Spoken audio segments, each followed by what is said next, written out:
तो हम लोग जो है अब नेक्स्ट स्टार्ट करने वाले हैं with the physical properties of the ether.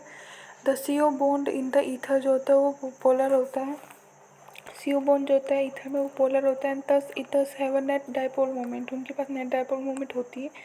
The weaker polarity of ether do not appreciably, weaker जो पोलैरिटी होती है ईथर की do not appreciably affect the boiling point which are comparable to that of the alkane of the comparable molecular mass but are much lower than the boiling point of the alcohol as seen in the following case।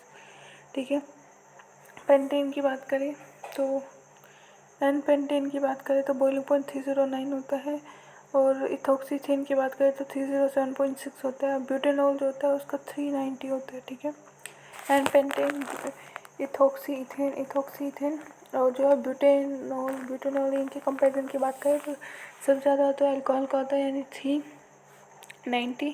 इथोक्सीथेन की बात करें तो 307.6 होता है और N pentane की बात करें तो 309 होता है। The large difference in the boiling point of the alcohol and ether is due to the presence of hydrogen bonding present होती है alcohol में। The miscibility of the ether with water, miscibility ether की miscibility with water जो होता है resemble करती है to dose of the alcohol of same molecular mass। Both ethoxyethane and butanol are miscible होते हैं to the almost the same extent, that is 7.5 and 9 gram per 100 ml have 100 ml water respectively, while pentane जो होता है essentially immiscible होता है into liquid। Can you explain this observation? This is due to the fact that just like alcohol, oxygen of the ether can form hydrogen bond with waters। ठीक है, next हम बात करें केमिकल प्रॉपर्टीज़ की तो सबसे पहले ऐसे रिएक्शन जिनमें CO बॉन्ड का क्लीवेज हो, cleavage of CO bond in the ether. ठीक है, ether are the least reactive of the function group, least reactive function group होते हैं। The cleavage of the CO bond in ether take place under drastic condition में take place होता है with excess of hydrogen halide. हमें excess of hydrogen halide के साथ read करवाना पड़ता है तब जाके ड्रास्टिक चेंज के अकॉर्डिंग जो है ईथर में CO बॉन्ड का ब्रेकेज होता है। तो ROR प्लस में HX इन एक्सेस लिखना पड़ेगा। यहाँ पे पहले बनेगा RX प्लस में ROH, फिर जो है ROH जो होता है वो भी RX से रेट कर जाएगा, फॉर्म कर लेगा HX से रेट कर जाएगा, फॉर्म कर लेगा RX प्लस में H2। ठीक है, एल्काइल एराइल ईथर की बात करें तो क्लीव्ड होता है the alkyl oxygen bond due to the more stable aryl oxygen bond form होता है। ठीक है,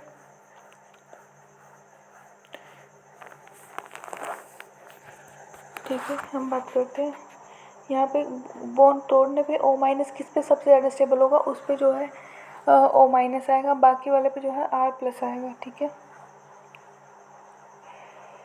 तो यहाँ पे देखो जो बेंजीन के ऊपर O- आता है वो स्टेबलाइज हो जाता है बाय द रेजोनेंस जो होता है, इसलिए जो होता है R फिनोल का OH बनता है और ROH बनता है। ठीक है, सॉरी RX बनता है और फिनोल का OH बनता है। ठीक है, the ether with 2 different alkyl group, ऐसे ईथर जिनके पास 2 डिफरेंट एल्काइल ग्रुप होते हैं are also cleaved in the same manner में ही क्लीव्ड होते हैं। ठीक है, the order of reactivity of hydrogen halide की बात करें तो RI सबसे ज़्यादा रिएक्टिव, सॉरी HI सबसे ज़्यादा रिएक्टिव होता है, उससे कम जो होता है HBr होता है, सबसे कम जो होता है HCl होता है। The cleavage of the ether जो होता है टेक प्लेस होता है विद कंसनट्रेटेड HI या HBr at the high temperature, with concentrated HI और HBr होता है एट द हाई टेम्परेचर पे, एट द हाई टेम्परेचर पे। ठीक है, reaction of ether with concentrated HI की बात करें तो स्टार्ट करते with protonation of the molecule, protonation होता है, यहाँ पे O+ जुड़ता है, I- जुड़ता है। Reaction take place with HBr and HI because these reactions are sufficiently acidic होते हैं, सफिशिएंटली एसिडिक क्यों हो रहा है, क्योंकि सफिशिएंटली एसिडिक है। ठीक है, दूसरा आयोडीन जो होता है गुड न्यूक्लियोफाइल है, ये अटैक कर जाता है least substitutive carbon of the oxonium ion, oxonium ion का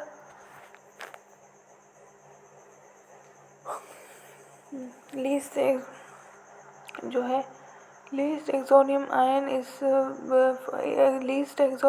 जो होता है formed in the step 1 and displaces the alcohol molecule by the SN2 mechanism से जो है अल्कोहल को रिमूव कर देता है। ठीक है, thus in the cleavage of the mixed ether with 2 different alkyl group, the alcohol and the alkyl iodide जो होता है formed होता है, depend on the nature of the alkyl group।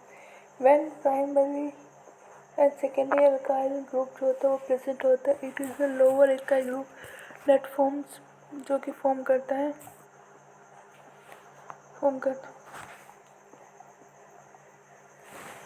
ये जो होता है lower are the alcohol and alkyl depend on the nature. when primary secondary group जो होता है प्रेजेंट होता है, it is the lower alkyl group जो होता है वो फॉर्म करता है alkyl iodide. Lower alkyl group जो होता है वो क्या फॉर्म करता है, एल्काइल आयोडाइड फॉर्म करता है। ठीक है, SN2 में रिएक्शन होती है, SN2 रिएक्शन होती है। ठीक है, तो एल्काइल आयोडाइड यानी कि एक न्यूक्लियोफाइल है, बहुत अच्छा न्यूक्लियोफाइल है, तो वो अटैक करेगा SN2 मैकेनिज्म, यानी कि लोअर एल्काइल ग्रुप है I माइनस जो है वो अटैक करेगा, तो यानी कि लोअर वाला क्या एल्काइल आयोडाइड बनेगा। ठीक है, when HI जो होता है अगर हम एक्सेस में ले, the reaction is and the reaction is carried out at a high temperature। Ethanol जो होता है रिएक्ट कर जाता है with another molecule of HI and is converted two ethyl iodide में कन्वर्ट हो जाता है अगर HI हमने एक्सेस में लिया। ठीक है, स्टेप 3 की बात करें, जो इथेनॉल होता है वो भी जो है HI के साथ रिएक्ट कर जाता है, फॉर्म कर लेता है एल्काइल आयोडाइड फॉर्म कर लेता है वो भी। ठीक है, plus H2। However, when one of the alkyl group जो होता है वो टर्शरी ग्रुप होता है, जब one of the alkyl group जो है टर्शरी ग्रुप हो तो हैलाइड जो होता है formed is tertiary halide. Halide जो फॉर्म्ड होगा वो क्या होगा, टर्शरी हैलाइड होगा। It is because in step 2 of the reaction the departure of the leaving group creates more stable carbocation। ठीक है, अब हम इन केस ऑफ एनिजोल की बात करें तो मिथाइल फिनाइल ऑक्सोनियम आयन जो होता है, मिथाइल फिनाइल ऑक्सोनियम आयन यानी कि C6H5OCH3 की बात करें, is formed by protonation of ether. Ether के प्रोटोनेशन से जो है ये बनता है, मतलब कि अगर मान लो इस पर OH जोड़ दे तो ऑक्सोनियम आयन बन जाता है। द बॉन्ड बिटवीन OCH3 जो होता है वो वीकर होता है। देखो OCH3 जो होता है वीकर होता है than the bond between OC6H5 because the carbon of the phenyl group जो होता है sp2 हाइब्रिडाइज होता है and there is partial double bond character होता है। ठीक है, therefore the attack of the I minus जो होता है ब्रेक द OCH3 का बॉन्ड को तोड़ देता है टू फॉर्म द HCH3I। ठीक है, the phenol do not react further to give halide because the sp2 hybridize carbon जो होता है of the phenol can not undergo nucleophilic substitution reaction needed for the conversion to the halide. ठीक है, क्योंकि phenol जो होता है nucleophilic substitution reaction show नहीं कर सकता जो कि हमें चाहिए होती है। ठीक है, देखो यहाँ पे सीधी सीधी तुम्हें एक बात याद रखनी है, ईथर का मतलब होता है ROR। ठीक है, इस केस में जब भी आपको जो है HX से रिएक्शन करवाई जाए, ईथर की HX से रिएक्शन कराई जाए, एक्सेस में है तो दोनों तरफ तोड़ के जो है दोनों तरफ X लगा दो। एक्सेस में नहीं है तो तब क्या करोगे आप लोग, तो हमें जो है O माइनस R और O को जो है ऐसे तोड़ना है कि जो RO माइनस जो रिजल्टेंट RO माइनस बने ना वो सबसे ज़्यादा स्टेबल बने।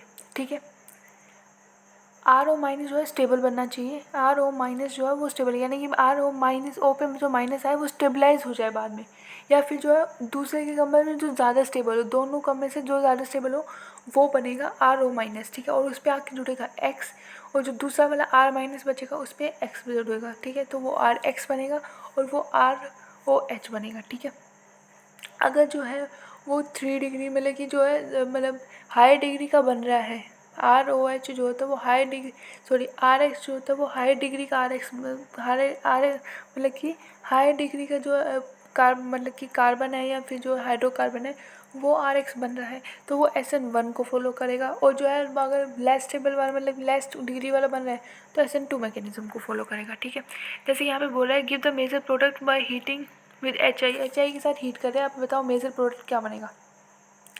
ठीक है, तो देखो पहले वाले में O माइनस तोड़ेंगे